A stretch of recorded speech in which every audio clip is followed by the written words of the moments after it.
네, 오늘 학교에서 열심히 공부하고 와서 온라인 학습을 위해서 또 집에서도 책상에 앉은 여러분들, 꾀도 나고 또 하기 싫은 마음도 있을 테지만, 그런 것들을 물리치고 이 영상을 보면서 공부하고 있는, 네, 틀어놓고 있는이 아니에요. 영상을 집중해서 보면서 공부하고 있는 우리 매연초 6학년 여러분들을 선생님은 칭찬합니다.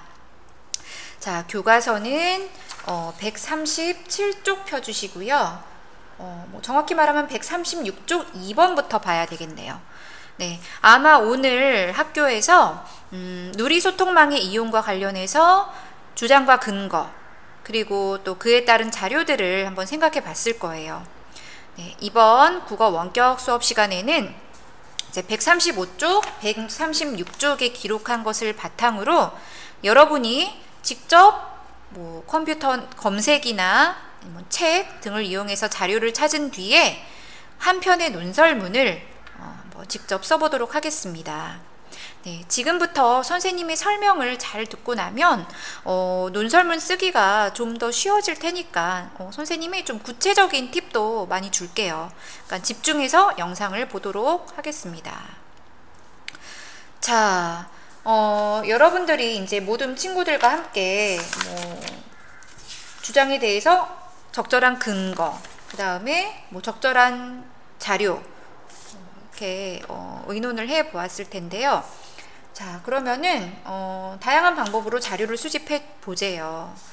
자, 여기 보면 나는 학교 누리집에 글을 쓸 거야. 전문가와 면담한 동영상.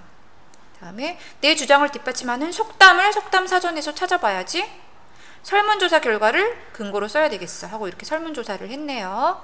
그래서 자, 적절한 자료의 조건이란 근거를 뒷받침하는 자료, 당연히 근거와 주장과 관련이 있고 내가 내세운 근거를 좀 설명을 해줄 수 있는 자료, 믿을 만한 자료여야 되겠습니다. 자, 여러분들 이제 인터넷에서 자료를 찾으라 그러면은 무조건 네이버 지식인을 무조건 아주 신뢰를 해서 네이버 지식인만 이용을 하는 사람이 있어요. 그런데 이런 지식인은 여러분들보다 더 어린 초등학교 2, 3학년도 쓸 수 있어요. 아무나 쓸 수 있어요. 네, 믿을 만한 자료가 아니라는 얘기예요. 너무 그래서 네이버 지식인에 너무 의존하지 말고 여러분이 가능하면 동영상, 그림, 사진, 전문가의 어떤 인터뷰, 전문가의 말, 뉴스 기사 등 좀 객관적으로 믿을 만한 자료를 찾아야 되겠습니다. 알았죠? 자, 그러면은 이제 논설문을 쓰는 방법에 대해서 선생님이 좀 자세하게 설명을 할게요. 여러분이 이제 그렇게 자료를 찾고 나면은 논설문을 쓸 건데, 먼저 각 문단을 얼마만큼 쓸지 미리 좀 표시를 해두는 거예요. 자, 예를 들어서 서론은 한 문단, 그 다음에 본론은 근거 개수만큼의 문단. 예를 들어서 근거가 2개면 본론은 2문단으로 구성이 되겠고, 근거가 3개면 본론은 3개의 문단이 나오겠죠. 그 다음 마지막으로 결론은 1문단으로. 그래서 서론, 본론, 결론 분량은 1대 3대 1이 좋겠습니다. 그래서 이렇게 글 쓰는 종이가 있어요. 여러분들 실제 이제 뒤에 부록에 이 종이에다 쓸 건데, 여긴 제목 쓰는 칸. 그래서 내가 미리 조금 정해 놓는 거예요. 나는 서론을 한 여기까지 쓰겠다. 그 다음에 본론은 한 여기까지 쓰겠다. 그 다음에 결론은 여기 끝까지 쓰겠다. 네, 여러분들 이렇게 칸이 있으면은 칸은 이만큼 있는데 막 여기까지만 쓰고, 여러분들 국어 교과서에 이렇게 칸이 있는 이유는 그 나이 때면, 그 학년 때면은 요 정도의 분량은 써 주어야 한다는 얘기예요. 여러분들이 마음대로 나는 여기까지만 쓸래 하고 밑에는 텅텅 비워두는 게 아니라 초등학교 6학년의 문장 여기라면 여기까지 끝까지 이 한 면 정도는 채우도록 해야 된다는 얘기입니다. 그래서 이렇게 표시를 하고 쓰면 좋을 것 같아요. 어떤 친구는 보면은 지금 서론에 아주 심혈을 기울여서 한 이만큼 여기까지 썼어요. 그리고 이제 슬슬 좀 힘이 빠지기 시작해요. 그래서 본론도 뭐 억지로 뭐 한 여기까지 썼어. 그리고 나서 결론 자리 없네. 그냥 한 줄로 띡 끝내고 요렇게 자, 그래서 이렇게 조금 문단 구분을 좀 표시를 하고 한다면은 서론, 본론, 결론 간의 분량이 적절하게 좀 잡힐 수가 있겠죠. 네, 잠시만요. 자, 그리고 의외로 또 많은 친구들이 하는 실수가 문장이 끝났다고 무조건 줄을 바꾸는 게 아니라 이제 문단이 바뀌면 줄을 바꾸고 또 한 칸을 들여쓰기 하고 시작을 해야 되겠습니다. 지금 여기 예시를 보면 자, 내가 좋아하는 과일은 딸기다. 딸기는 새콤달콤해서 좋아한다. 특히 갈지 않은 생딸기를 좋아한다. 하고 딸기 얘기하고 그다음에 색깔, 그 다음에는 좋아하는 색에 대해서 이야기를 하고 있어요. 그래서 내용이 바뀌기 때문에 줄을 바꾸고 문단 구분을 하고 한 칸 들여쓰기 하고 쓰는 거죠. 근데 여기 지금 이런 식으로 그냥 무조건 줄을 바꿔요. 그 다음에 내용이 뭔가 주제가 똑같은데 바꾸거나 아니면은 내가 다른 근거가 시작되었어요. 다른 근거, 두 번째 근거로 들어왔는데 줄을 바꾸지 않아. 이렇게 문단 구분해서 쓰는 문단을 구분해서 쓰지 않는 실수를 의외로 많이 해요. 그래서 이거 문단이 바뀌면 줄을 바꾸고 한 칸을 띄고 시작한다는 거 명심하고요. 자, 그럼 또 선생님 서론 못 쓰겠어요. 어떻게 시작해야 될지 모르겠어요. 라고 괴로워하는 친구들을 위해서 서론 쓰는 방법 예시를 들겠습니다. 자, 서론은 우리 많이 배웠지만 무슨 내용이 들어가요? 문제 상황과 그다음에 주장, 문제 상황과 주장이 들어가고요. 그다음 흥미를 끌도록 좀 하는 게 좋겠죠. 글의 앞부분이니까. 그래서 문제 상황을 이제 바로 언급하면서 시작을 할 수가 있어요. 예를 볼까요? 자, 뭐 스마트폰 사용을 줄이자라는 주장에 대해서 요즘 사람들은 스마트폰을 많이 사용한다. 뭐 이런 이유로 사용하기도 하지만 대부분은 뭐 이렇게 흥미를 위해 사용한다. 스마트폰을 많이 사용하는 것은 해가 되므로 스마트폰 사용을 줄여야 한다. 그래서 요즘 사람들은 스마트폰을 많이 사용한다 라고 이제 직접 문제 상황을 바로 언급했죠. 여기다가 여러분이 우리 뭐예요? 주제가 누리소통망이잖아요. SNS. 요즘 사람들은 뭐 누리소통망, 뭐 SNS를 많이 사용한다. 그렇게 말만 바꾸면 되겠죠? 자, 또는 문제 상황과 관련된 뉴스를 언급하면서 시작할 수도 있어요. 예를 들어 볼까요? 자, 최근 한 기사에 따르면 스마트폰 일일 사용 시간은 평균 104분이라고 한다 하고 이렇게 설명하고 우리는 그래서 스마트폰 사용 시간을 줄여야 한다 주장으로 끝났죠. 자, 여러분들 누리소통망, 여러분들의 주제인 누리소통망도 관련 기사를 찾아요. 뭐 SNS의 그런 문제점이라던가 그런 관련 기사는 아주 많습니다. 여러분들 검색을 해보면. 그래서 찾아요. 기사를. 여러분이 서론을 이렇게 시작할 수 있어요. 최근 한 기사에 따르면 뭐 SNS를 사용하는 인구는 뭐 얼마라고 한다. 자, 이렇게 시작을 해도 되겠습니다. 자, 지금 선생님이 논설문 글을 쓸 때 어떻게 시작을 해야 되는지 아주 구체적인 예로 들어서 설명을 하고 있어요. 뭐 지금 선생님이 보여주는 예시를 그대로 사용을 해도 돼요. SNS, 누리소통망으로만 말을 바꿔서. 그 다음 질문을 던지며 시작하는 방법도 있어요. 스몬비라는 말을 들어본 적이 있는가? 스몬비란 뭐 어쩌고저쩌고 이렇게 하고 그래서 우리는 스마트폰 사용을 줄여야 한다. 자, 이거를 또 내용만 여러분들 주제에 맞게 바꿔서 자, 뭐 여러분들은 SNS를 사용하고 있나요? 뭐 이런 질문으로 시작을 해도 되겠죠. 그죠? 뭐 SNS란 뭐를 말합니다. 이렇게 하고 우리는 그래서 SNS를 뭐 어떻게 사용해야 합니다. 이렇게. 자, 그래서 선생님 문제 상황 바로 언급하며 시작하거나 뉴스를 언급하며 시작하거나 질문을 던지면서 시작하고 서론의 끝은 주장으로 끝나야 되겠죠. 그래서 우리는 누리소통망을 뭐 어떻게 사용해야 한다 라고 주장으로 끝나야 되겠습니다. 자, 그 다음 본론. 자, 본론은 이제 근거와 그다음에 근거를 뒷받침하는 문장, 여러분들이 찾은 자료 있죠, 자료. 그런 내용으로 구성이 되는데, 자, 그럼 또 여러분들이 선생님 본론은 또 대체 어떻게 시작하나요? 그래요. 이번에도 선생님이 그대로 써먹을 수 있도록 선생님이 안내를 할게요. 자, 그렇다면 왜 스마트폰 사용을 줄여야 할까요? 첫째, 뭐 이렇게 할 수 있겠고, 자, 우리가 스마트폰 사용을 줄여야 하는 까닭은 첫째.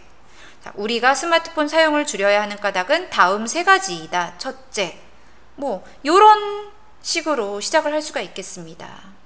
자, 그렇다면 왜 뭐 SNS를 바르게 사용해야 할까요? 우리가 SNS를 바르게 사용해야 하는 까닭은 우리가 SNS를 바르게 사용해야 하는 까닭은 다음 세 가지이다. 첫째, 이렇게 그대로 갖다 쓰면 돼요. 어려울 거 없어요. 자, 그 다음에 여러분들 본론을 쓸 때 체크 포인트가 있어요. 자, 당연히 근거만 띡 쓰고 말면은 설득력이 없다고 했죠. 근거만 쓰는 게 아니라 근거 플러스 자, 첫째 뭐뭐 하기 때문이다 라고 말했으면 그 뒤에 근거를 뒷받침하는 문장들이 이제 한 문단이 되도록 해야 되겠죠. 그죠? 여러분들이 조사한 자료를 이 근거 문장 뒤에다가 넣어서 쓰라는 거예요. 그리고 아까도 말했지만 자, 근거가 바뀌면 문단도 당연히 바뀌어야 되겠죠. 한 문단 안에 근거 뭐 1, 2 또는 1, 2, 3을 한꺼번에 넣지 말고 자, 근거 1이 한 문단, 그 다음 둘째 하고 시작해서 근거 2가 한 문단, 셋째 하고 시작해서 근거 3이 한 문단, 이렇게 문단, 본론 안의 문단을 근거의 개수만큼 나누어서 써주세요. 자, 요거 잘 지켰는지 선생님 보겠습니다. 자, 그 다음에 이제 결론. 선생님 결론 어떻게 마무리해야 될까요? 어려워요 하는 친구들. 자, 어려울 거 없어요. 결론은 우리가 지금까지 앞에서 서론 본론에서 했던 내용을 그냥 간단하게 다시 언급해 주세요. 그리고 나서 주장을 다시 강조를 하면 되겠습니다. 자, 근거를 간단히 쭉 정리하고 주장을 한 번 더 강조. 뭐 예를 들어서 지금 스마트폰 사용을 줄이자를 가지고 계속 예로 들고 있는데 뭐 스마트폰을 많이 사용하면은 안 좋은 점 뭐 그거를 근거 본론에서 얘기를 쭉 했겠죠. 그거를 좀 이렇게 압축해서 자, 스마트폰을 많이 사용하면 집중력이 낮아지고 눈 건강, 허리 건강을 해칠 수가 있다. 따라서 건강한 생활을 위해서는 스마트폰 사용을 줄여야 한다. 이렇게 강조하고 끝맺을 수 있겠습니다. 또는 내가 좀 더 이렇게 뭔가 강조를 하고 조금 참신하게 끝마침을 하고 싶다. 이러면은 격언이나 속담을 이용해서 주장을 다시 한번 강조하는 방법도 있어요. 자, 지금 당장의 재미를 위해 스마트폰을 지나치게 많이 사용한다면 집중력이 낮아지고 또 눈 건강, 허리 건강을 해치는 결과를 초래하게 된다. 소잃고 외양간 고치는 것은 아무런 소용이 없다. 자, 소잃고 외양간 고치다 우리 배웠죠? 관용 표현. 소잃고 외양간 고치는 것은 아무런 소용이 없다. 바로 지금, 당장, 지금부터 스마트폰 사용을 줄이자. 뭐 이런 식으로 격언이나 속담으로 주장을 다시 한번 강조해 줄 수 있겠습니다. 자, 그리고 제목. 여러분들 이제 쓰는 칸을 보면 맨 위에 제목이 있잖아요. 제목은 사실 글을 쓰기 전에 맨 먼저 적고 시작을 해도 되겠지만 이제 글을 다 쓴 다음에 마지막으로 글을 한번 쭉 읽어보고 어울리는 제목을 정해서 써도 좋습니다. 자, 제목을 정할 때는 좀 분명하게 이 사람이 말하려는 게 뭘까 조금 알 수 있게 분명하게 또 호기심을 불러일으키는 제목이면 더 좋겠죠. 자, 그리고 나서 끝! 끝이 아니에요. 자, 다 썼다 끝 하고 그냥 덮을 게 아니라, 자, 여러분들 실력을 갈고 닦아야지 더 발전을 하겠죠. 글도 갈고 닦으면 더 완성도가 높아집니다. 여러분들 지금 글을 다듬을 때 유의할 사항이에요. 이 사항에 유의해서 글을 다시 한번 읽어보고 조금 부족하거나 수정할 부분이 있다면 글을 고쳐야 되겠죠. 그죠? 자, 같이 볼까요? 글 전체에 일관성이 있는가? 자, 내가 말하려고 하는 주장이 일관되게 드러나 있는가? 자, 이거는 여러분들 어투 문장의 끝맺음도 마찬가지예요. 어떤 친구 보면은 뭐뭐 합니다로 쓰다가 갑자기 중간에 반말로 뭐뭐 한다가 나오거나 자꾸 왔다 갔다 하는 친구 있어요. 요거는 이따가 좀 다시 더 설명을 하겠고요. 자, 문단이 서론, 뭐 근거 1, 근거 2, 그다음에 결론 이렇게 잘 나누어져 있는가? 주장과 근거가 관련이 있는가? 근거에 대한 뒷받침 문장이 근거와 관련이 있고 뒷받침해 주는가? 자료가 근거와 관련이 있고 믿을 만한가? 그다음에 주관적이거나 모호한 애매한 표현이 없는가? 뭐뭐라고 뭐 어디에서 보니 뭐뭐라고 한 것 같다. 이런 표현은 좀 애매모호한 표현이죠. 그죠? 그 다음에 우리 1학기 때도 배웠어요. 절대로, 반드시, 결코 이런 거 단정적인 표현은 논설문에서 좀 조심해서 써야 된다고 했죠. 그죠? 그 다음에 당연한 거, 맞춤법이 정확한가. 네. 그래서 이런 기준을 가지고 자기가 쓴 글을 꼭 다시 읽어보기 바랍니다. 자, 그러면은 선생님이 지금 이제 학생들이 여러분들 선배들이 학생들이 쓴 논설문을 직접 이제 가지고 와서 한번 논설문 제대로 쓰기. 네, 초등학교에서 제대로 배워야 중학교에서 당연히 잘할 수가 있죠. 내가 초등학교에서는 뭐 엉망으로 지내고 난 중학교 가서 잘할 거야. 이거는 잘못된 생각이에요. 자, 지금부터라도 열심히 하면 됩니다. 네. 자, 아까도 말했지만 문장의 끝을 통일해서 글을 완성도를 높여야 되겠죠. 자, 층간소음을 내면 안 되는 이유를 알려드리겠습니다 라고 경어를 써놓고서 여기 밑에는 갑자기 반말. 집에서 피해를 본다. 잘 수 없다. 자, 뭐 쭉 그냥 존댓말로 쓰든 아니면 쭉 그냥 반말로 그냥 하든 일치시켜야 되겠죠. 어쨌든. 자, 이거 문장의 끝을 일치시키라는 거. 그 다음에 당연히 맞춤법 내가 쓰고 나면은 의외로 또 틀린 맞춤법이 보일 수 있어요. 자, 이거 기본입니다. 여러분들이 글을 쓸 때 맞춤법 잘못된 거 오탈자 확인 후에 수정을 꼭 해주시고요. 자, 뭐야, 그죠? 이런 거 수정을 해주시고요. 그 다음 제목은 분명하게 그냥 단순히 층간소음 이렇게 하는 것보다 뭐 층간소음을 내지 말자. 뭐 이렇게 제목을 좀 분명하게 쓸 수 있겠죠. 자, 뭐 이런 식으로. 그 다음에 주장에 대한 근거와 근거를 뒷받침하는 자료를 사용을 합니다. 자, 보면은 스마트폰을 왜 오래 하면 안 되는 것일까요? 뭐 첫째 하고 뭐 이렇게 좀 구체적으로 근거 자료를 구체적인 근거 자료를 제시를 해야 되겠죠. 그죠? 자, 이거는 약간 자기의 경험을 떠올려서 썼어요. 뭐 이것도 괜찮습니다. 네, 나쁘지 않아요. 자, 그 다음 뭐 왜 욕을 쓰지 말아야 할까요? 하고 첫째, 둘째 근거가 나왔죠. 그 근거를 뒷받침하는 자료로 하버드 대학교 마틴 타이거 교수의 언어폭력과 뇌의 관계 연구에 따르면 어떤 전문가의 연구를 가져왔고요. 연구 결과. 워싱턴 대학교 엘마 게이츠 교수의 침전물 실험 연구에 따르면 역시 이제 뭔가 인터넷을 찾아보고 어떤 전문가의 연구 결과를 참고 자료로 뒷받침하는 자료로 썼습니다. 이런 거 아주 좋습니다. 자, 이런 것들, 뭐 이런 사진 자료, 여러분이 뭐 이런 자료를 오려서 붙여도 됩니다. 당연히. 네, 뭐 집에 혹시 프린터기가 되는 친구들은 이런 자료를 오려서 붙여도 괜찮겠습니다. 그래서 구체적인 이런 자료, 수치, 뭐 이런 거 좋습니다. 그냥 막연히 뭐 층간소음 뭐 하지 말자 하는 것보다 이런 층간소음의 기준이 어떻게 되는지 뭐 좀 제시를 했네요.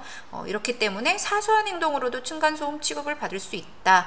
뭐 밑에 층은 괴로울 수가 있다. 뭐 이렇게 할 수 있겠죠. 자, 그리고 글을 쓸 때 쭉 문장으로 연결돼야 되는데 갑자기 뭐 근거 1 땡땡 뭐 근거 2 땡땡 요렇게는 하지 않습니다. 글을 쓸 때는 자, 뭐 첫째 뭐 이렇게 써야 되겠죠. 둘째 이렇게 뭐 땡땡 이렇게 1 뭐 2 뭐 그렇게 쓰는 거 아니에요. 논설문 쓸 때는. 자, 그 외에 문맥에 맞게 고쳐쓰기. 우린 왜 뭐 이상하게 글이 흐름이 매끄럽지 않죠. 그죠? 대부분 사람들은 새로운 단어 그냥 우리가 몰랐던 단어라고 인지하고 사용하는 경우가 많다. 뭐 이렇게 이거를 조금 자연스럽게 우린 왜 생활 속 일본어들을 알아차리지 못할까? 자, 우리가 생활 속 일본어들을 알아차리지 못하는 이유는 무엇일까?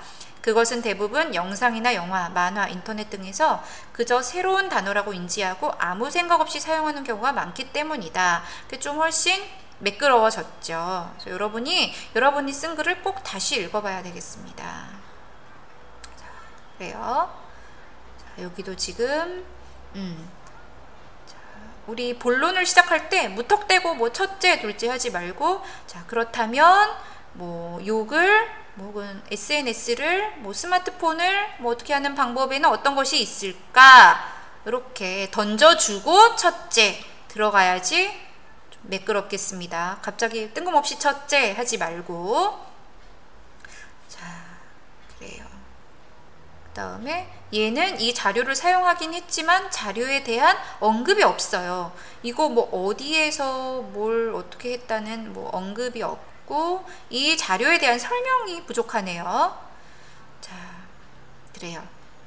그래서 지금까지 선생님이 이제 예로 보여준 이런 점들에 주의해서 자, 이 영상이 다 끝나고 나면 이제 여러분들이 135쪽에 적은 근거와 136쪽의 자료를 바탕으로 네, 물론 학교에서 내가 적은 것에서 뭐 수정이나 보충할 사항이 있다면 당연히 바꿔도 좋아요. 뭐 좀 보충해도 좋고. 네, 그래서 여러분들 이제 집에서 자료를 한번 뭐 대부분은 인터넷 검색으로 하겠죠. 여러분들 아마 네, 자료를 수집해 보고요. 네, 그 다음에 수집한 자료는 여러분들이 거기 뭐 136쪽에 보면 부침 10의 자료를 이용하라 그랬는데 뭐 부침 10의 자료 수집 카드에 적어도 좋고 아니면 수집한 자료를 뭐 배움 공책이나 아니면 나는 그냥 복사 붙여넣기 해서 컴퓨터 메모장에 그냥 붙여넣기를 해두겠다. 뭐 그래도 괜찮습니다. 자, 그렇게 자료를 수집하고 나서 이제 이렇게 생긴 부침 11쪽. 자, 이거는 여러분이 부침 11쪽 뜯어야 돼요. 부침 11쪽에 글쓰기 용지를 뜯어서 써보는 거예요. 네, 이 시간에 선생님이 설명한 이제 논설문 쓸 때 주의할 사항 그거를 잘 명심하고 이제 한 편의 논설문을 좀 완성도 있게 여러분들 써보세요. 네. 여러분들이 그냥 대충 숙제니까 대충 끄적이는 게 아니라 서론, 본론, 결론, 분량도 잘 갖추고 자료도 탄탄하게 준비를 해서 이렇게 한 편의 논설문을 스스로 완성도 있게 써본 경험은 여러분들 중학교 가서 글쓰기를 하는데도 굉장히 도움이 많이 될 거예요. 네, 그래서 자, 여기 부침 자료를 뜯어서 글을 열심히 써보고 그 다음에 글을 다듬으라고 했죠. 자신이 쓴 글을 다시 읽어보고 137쪽 6번 이렇게 자기 평가도 해본 다음에 고칠 부분이 있으면 고쳐주세요. 네, 그렇게 해서 이제 완성한 글은 부침 자료만 내일 등교할 때 담임선생님께 제출을 해 주시면 되겠습니다.